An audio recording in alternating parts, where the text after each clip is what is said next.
Portion of this is we're going to kick our leg across our body and thread it through. So we're going to kick through as we rotate our leg that's planted here on the ball of the foot, and we're going to lift up this opposite arm as we kick through. You want to kick through into almost a crab position, but just with one arm. And so now this is the more advanced version. This is the ninja style to this.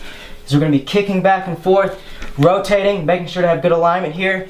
If this is too hard at first, we can drop it down and keep the legs tight together. So instead of kicking out, we're going to keep the legs nice and close here.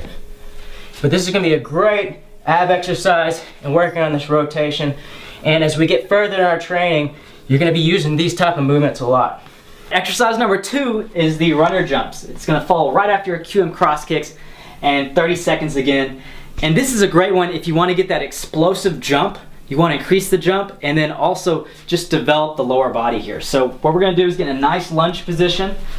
And the key things to think about with your lunge, make sure the knees are in a good bend here. So you don't want the front knee going past the toes here, and the back knee, you just want a nice 90-degree angle. You want the balls of your feet on the back leg there, resting on the ground.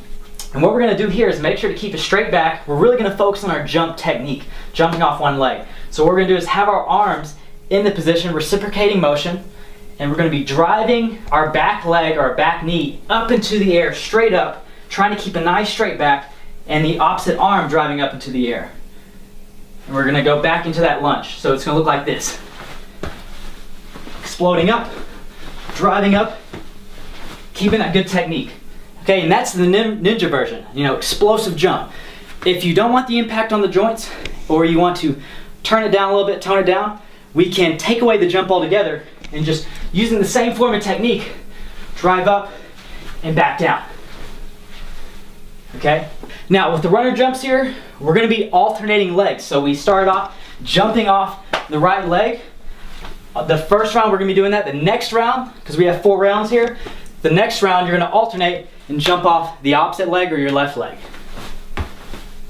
Exercise number 3 is going to be the dive bombers, and this is going to be for 30 seconds again. And what we're going to do, we're going to start off by just getting into a nice plank position. Now this is going to be the ninja version that I'm going to show you first. And so what we're going to do is we're going to perform the dive bomber by getting in this plank, arms straight, back straight, tighten the glutes. And then what we're going to do is lean back with our hips. So pull our hips back, keep the arms straight, keep the legs straight, and then we're going to dive down. So we're going to drop the elbows down, and we're going to swoop down, roll back up to the hands, arch, pull the hips back up, and then go into a push-up. And then start over.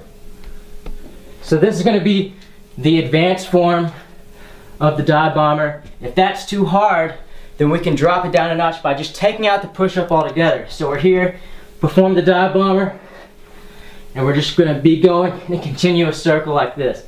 Now, if that's too hard, we can drop it down another level by getting something soft. We can put our knees on, and we can go onto the knees and get in that same position. So we're in that plank position here. We're going to drop back, swoop through, form the push-up, and then start over again. The last and final exercise we have for you are 180 jumps. We're going to be doing this for 30 seconds. Great exercise for developing explosive jump power, also air awareness and coordination. So with the squat here and with your jump, I want you to focus on this technique here. The feet are a little bit wider than shoulder width. When we go down into the squat, make sure your knees don't go past your toes, and you want to have the hips drop back. And what we're going to do is have our arms go back too, just like if we were jumping up as high as we could to try to touch a basketball rim. So we're going to be dropping the hips back and down, going down to this nice squat position, exploding up, and I'm going to show you the ninja version first. We're going to be driving the knees up as well. So as we jump up, bring those knees up so it'll look like this. Driving back in squat, jump up, 180, landing. And one thing I want to touch on is with each landing, make sure that you land nice and controlled, trying to get in that good squat technique. So landing here, again going down, bringing the hips back before you go into your next jump. Okay, and if the ninja version's too much for you, you're not able to really drive those knees up, we can tone it down by taking away the knee drive and then also taking away as much jump power. So it'll look more like this, going up, but really making sure to focus on that squat. And if that's too much, just do your full squats here using the same technique. All right, so that completes this workout. Now remember, you're gonna be doing a total of 4 rounds of this, and we're gonna be doing this in